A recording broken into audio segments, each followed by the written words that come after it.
साथियों नमस्कार।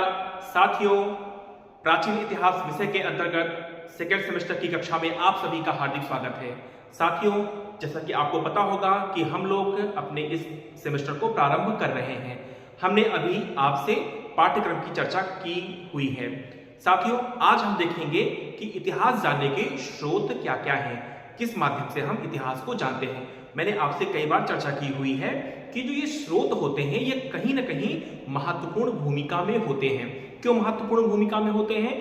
ये जो स्रोत होते हैं कहीं ना कहीं निर्धारण करते हैं कि इतिहास कैसा होगा या कैसा रहा होगा, उसको बताने का काम करते हैं। जैसे मान लीजिए कि जो स्रोत होते हैं, जैसे मान लीजिए कि आपको कोई न्यूज बताई जाए, कोई समाचार दिया जाए, गांव में ही आप देख लीजिए कि गांव में अगर आपको कुछ बताता है कोई, तो सबसे पहले हम देखते हैं कि बता कौन है। जैसे मान लो कि कोई बताया कि किसी स्थान विशेष पर आग लग गई है, ठीक है। तो अब आपके सामने दौड़ता दौड़ता आया, वो बताया कि भैया देखो उस जगह पे आग लग गई है। तो सबसे पहले आप क्या कहते हो? उस व्यक्ति के बारे में सोचते हो कि ये व्यक्ति किस टाइप का है, मतलब कि ये जो व्यक्ति है क्या कभी झूठ बोलता है, कभी मजाक करता है। अगर आपको लगेगा या आपके अनुसार वो व्यक्ति हमेशा झूठ बोलता है, हमेशा वो मजाक करता है, भले ही वो घटना सत्य क्यों ना हो, लेकिन आपको क्या लगेगा एक बार कि अरे इसका तो काम ही है मजाक करना, इसका तो काम ही है झूठ बोलना, ये क्या हो रहा है? झूठ बोल रहा है। मतलब क्या हुआ कि वो जो स्रोत था, वो व्यक्ति जो स्रोत के रूप में आपके सामने प्रस्तुत हुआ, वह कहीं ना कहीं प्रामाणिक नहीं था, जिसकी वजह से आपने उसकी बातों पर विश्वास नहीं किया। अब यही बात कोई ऐसा व्यक्ति आपको आकर बताए कि फला जगह पर, फला विशेष स्थान पर आग लगी हुई है, तो आप आंख मूंद कर क्या करते हो? उस पर विश्वास कर लेते हो। क्यों विश्वास कर लेते हो? क्योंकि आपने उसको पहले भी आजमाया हुआ है कि वह व्यक्ति क्या है, झूठ नहीं बोलता है। बात समझ में आई ना? मतलब स्रोत क्या होता है कि किसी भी घटना की सच्चाई को निर्धारित करता है। और आपको मैं बताना चाहूंगा कि इतिहास का जो शाब्दिक अर्थ होता है वह यह बताए कि कोई भी घटना निश्चित रूप से घटित हुई है कि नहीं हुई है। अगर वह घटना निश्चित रूप से घटित हुई है तभी क्या होगा, वो इतिहास की श्रेणी में आएगा। मतलब निश्चितता नहीं है तो वो इतिहास की श्रेणी में नहीं रखा जाएगा। यही कारण है कि इतिहास में स्रोत का महत्वपूर्ण स्थान हो जाता है। ठीक है, तो आइए हम आज आपसे चर्चा करेंगे इतिहास के स्रोतों की, कि वो कौन कौन से स्रोत हैं जो इतिहास को निर्धारित करने का काम करते हैं, इतिहास को बताने का काम करते हैं। ठीक है, इतना आपको समझ में आया? तो इतिहास के स्रोत को हम देखेंगे। आप जानते भी होंगे कि इतिहास के कुल कितने स्रोत हैं। तो इतिहास के कुल 3 स्रोत हैं। कौन कौन से वो स्रोत हैं? पहला है पुरातात्विक स्रोत, दूसरा है साहित्यिक स्रोत और तीसरा है विदेशी यात्रियों के विवरण। हालांकि जो ये तीसरा विदेशी यात्रियों के विवरण है यह भी कहीं ना कहीं साहित्यिक शोध के अंतर्गत ही आता है, क्योंकि उन्होंने भी क्या लिखा है, साहित्य लिखा है, लेकिन हम इसको अलग से पढ़ लेते हैं। ठीक है, क्यों? क्योंकि ये कहीं ना कहीं विदेशियों की एक अलग विचारधारा होगी, उन्होंने अपने अकॉर्डिंग जो है उन बातों को लिखा होगा। ठीक, तो कुल 3 स्रोतों के माध्यम से हम अपने इस पुरातात्विक शोध का अध्ययन करेंगे। कौन कौन से? रिकॉल करिएगा, पुरातात्विक शोध, साहित्यिक शोध और विदेशी यात्रियों के विवरण। ठीक है, तो इसको चलिए हम देखते हैं विस्तार से। ओके, हेडिंग लिखिएगा, इतिहास जानने के स्रोत। इतिहास जानने के स्रोत, इतिहास जानने के स्रोत। तो चलिए हम लोग डायग्राम से इसको समझने का काम करते हैं। ठीक है, इतिहास जानने के स्रोत में जो पहला डायग्राम है वो मैं बताता हूं आपको, पुरातात्विक स्रोत। स्रोत कहिए या साक्ष्य कहिए, बात एक ही है, पुरातात्विक स्रोत। ठीक है, पहले हम इसको ही यहीं पर देखते हैं। तो इसके अंतर्गत हम नाम ले सकते हैं किसका किसका? पाषाण उपकरण का, पाषाण उपकरण। ठीक है, जो पाषाण उपकरण है, जो प्रागैतिहासिक काल से हमको पाषाण से निर्मित, मतलब पत्थरों से निर्मित उपकरण प्राप्त होते हैं, वो भी क्या होते हैं, हमको पाषाण काल के विषय में बताते हैं। ठीक है, तो पाषाण उपकरण भी पुरातत्व के अंतर्गत आते हैं। और हम क्या नाम दे सकते हैं? अभिलेख है। क्या है? अभिलेख है।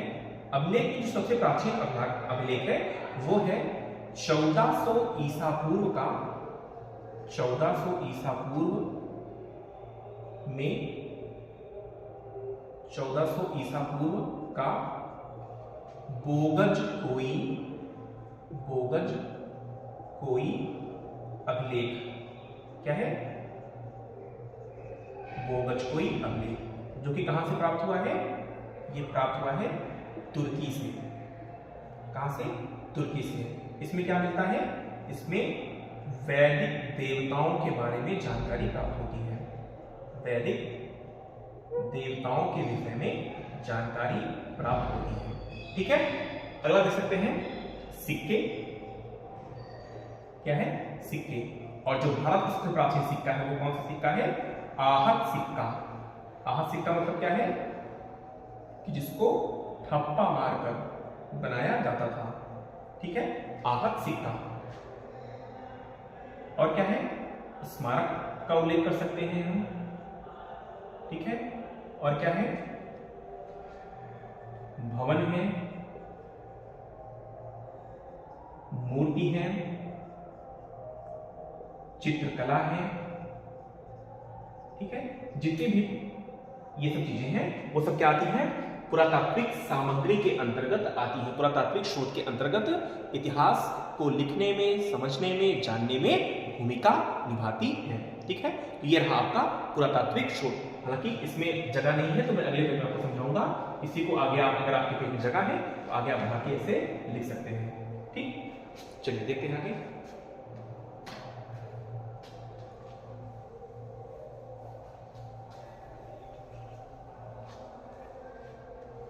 अगला जो है वो है साहित्यिक शोध। साहित्यिक स्रोत।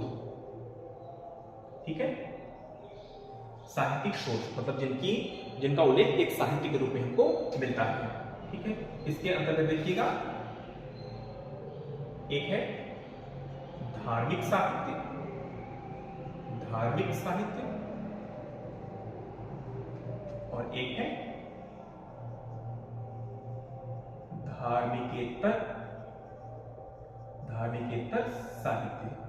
धार्मिकेतर मतलब जो धर्म से हटकर हो, इतर हो, वो क्या कहलाता है? धार्मिकेतर साहित्य। अब धार्मिक साहित्य में हम कह सकते हैं, एक है आपके सामने ब्राह्मण साहित्य। ब्राह्मण साहित्य। और दूसरा है आपके सामने ब्राह्मणेतर साहित्य। ब्राह्मणेतर साहित्य। ठीक है, मतलब कि ऐसा साहित्य जिसकी रचना ब्राह्मणों ने की है वो क्या है? ब्राह्मण साहित्य। और दूसरा जो है ब्राह्मणेतर साहित्य। ब्राह्मण का मतलब है कि जो वैदिक जिसे जो वेद लिखे हैं, जो विद्वान लोग हैं उनको क्या बोलते हैं? लोग ब्राह्मण बोलते हैं। ठीक है, तो ब्राह्मण साहित्य जिसकी रचना ब्राह्मणों ने की है वो कहलाता है ब्राह्मण साहित्य। और दूसरा जो है ब्राह्मणेतर साहित्य। ठीक है, अब इसमें देखिएगा आप लोग ब्राह्मण साहित्य को भी दो भागों में, एक वैदिक साहित्य, एक वैदिक साहित्य, एक वैदिकेतर मतलब वैदिक काल के थोड़ा बाद की रचना है। वैदिकेतर साहित्य। वैदिक साहित्य में हम क्या क्या उल्लेख कर सकते हैं? वेद है। ठीक है, आर्यनक है। आर्यनक है। ब्राह्मण ग्रंथ हैं। ब्राह्मण ग्रंथ का नाम है। ब्राह्मण ग्रंथ हो गए। ठीक है, और उपनिषद। उपनिषद। ठीक है, यहां पर क्या दे सकते हैं हम? स्मृति है, वेदांग है। स्मृति है, वेदांग है, और क्या? पुराण है, महाकाव्य है। महाकाव्य पता ही है आप लोगों को कौन कौन सा है?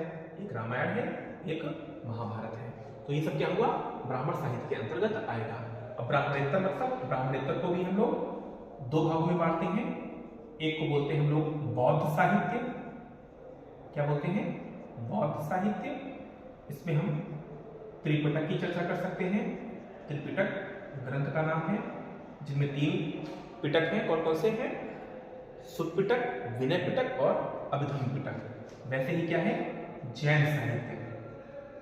जैन साहित्य, इसमें क्या चर्चा कर सकते हैं? 12 अंग हैं और 12 उपांग हैं। ठीक, चलिए देखिए धार्मिकेतर साहित्य। धार्मिकेतर साहित्य, इसमें क्या क्या कर सकते हैं, धार्मिकेतर मतलब जो धर्म से इतर हो, धर्म से हटकर हो। जैसे मान लो कि कौटिल्य का अर्थशास्त्र, ये क्या है, धार्मिक साहित्य के अंतर्गत नहीं आता है। कुछ काव्य शास्त्र हैं, काव्य साहित्य हैं जो इतिहास में भूमिका निभाते हैं। काव्य साहित्य जैसे मान लो कि इसमें हम कह सकते हैं कि अश्वघोष का बुद्धचरित,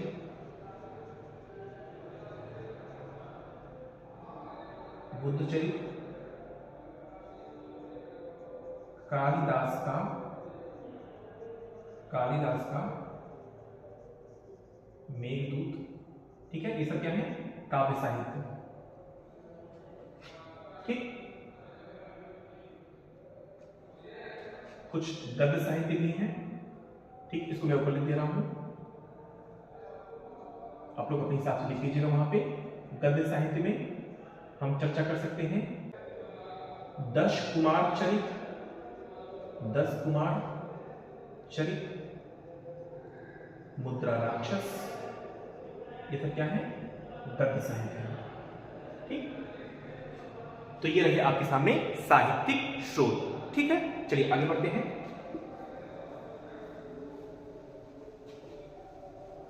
अब आपकी कॉपी में जगह होगी, ऐसे ही इस लाइन को आप जो है, इस वाली लाइन को आगे बढ़ा दीजिएगा। और जो तीसरा स्रोत है वो क्या है, विदेशी यात्रियों के विवरण, विदेशी यात्रियों के विवरण।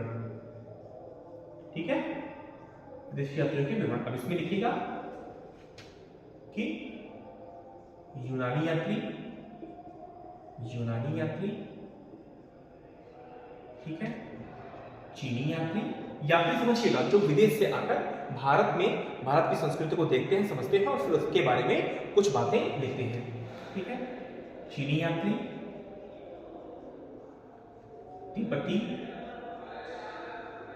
तिब्बती यात्री और अरबी यात्री।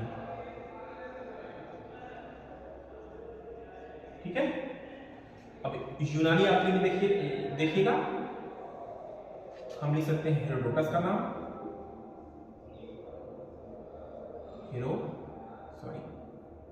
हेरोडोटस, ठीक है, मेगस्थनीज,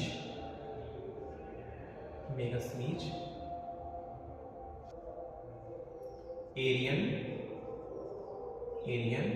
स्ट्रैबो,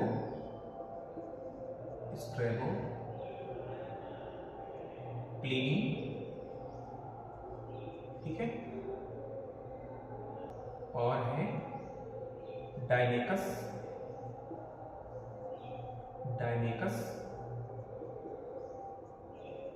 डायोनीसियस,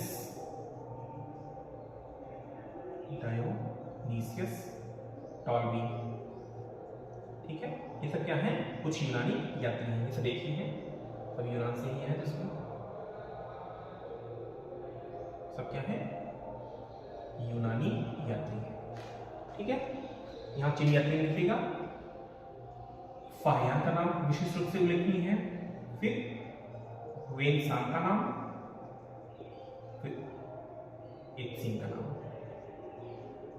ठीक है, 3 नाम हमारे लिए महत्वपूर्ण है। तिब्बती यात्री में हम लोग तारानाथ का उल्लेख करते हैं, तारानाथ, और अरबी यात्री में है अल-मसूदी,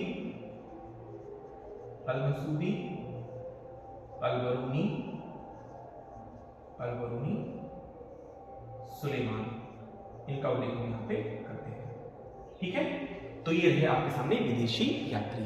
साथियों, आप लोग परेशान मत होइएगा, बहुत ज्यादा उसमें डिस्टर्ब मत होइएगा, बस आप इतना जानिएगा कि इतिहास जानने के 3 स्रोत होते हैं, पुरातात्विक स्रोत, साहित्यिक स्रोत और विदेशी यात्रियों के विवरण। धीरे धीरे जो भी हम जब अपने और टॉपिक को पढ़ेंगे तो वहां पर उस विशेष जो टॉपिक है उसके संबंधित जो इतिहास के स्रोत होंगे वहां पर भी हम आपसे चर्चा करेंगे। तो बहुत परेशान मत होइएगा, जो आपको याद हो पाए वो याद करिएगा, अन्यथा बहुत ज़्यादा टेंशन मत लीजिएगा। हम धीरे धीरे आपसे इन सब बातों की चर्चा करते रहेंगे, तो आपको धीरे धीरे चीज़ें याद होती रहेंगी। ठीक है, तब तक के लिए अपनी पढ़ाई में आप लगे रहिए। आने वाली वीडियो में हम आपसे फिर से मिलते हैं। तब तक के लिए धन्यवाद, नमस्कार।